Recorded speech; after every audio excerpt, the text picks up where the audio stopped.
Jibril ko liggéey janan ngari ngal do beywal tan gongal do e galle tan ne yaado ni wayno ko mi anda wiide ni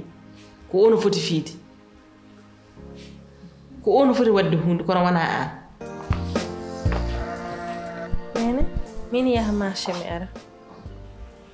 nde podda yaade nde gooyi mayesa mi haalanta noon geɗel goohe hakkunde mon ala daganiɗo hen goɗɗo on taw ne wonno dewgal mum humako joni noon e on cuusalla noon ɗum saabi miijimi ko so Allah ko haali ko ne moƴƴi de kono min sagam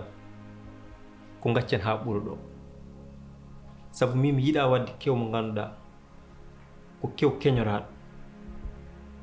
min jimmi fawdemo ɗo ganduɗa to giƴi en jettaki mi kewna kew mo ganduɗa ala e Sénégal fof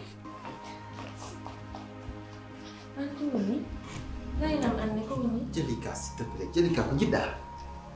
awa hokkude mi yeere an gila nder tan reweyam tan haɗe wano pam de mi sohlani haala ngoni ɗo e haali mami rewa ma Jibril komi jakɗa feera wani goppa kam mi deej an ko nanirta Jibril o ko an pourquoi ala hakkille han mi aɗa haɗni de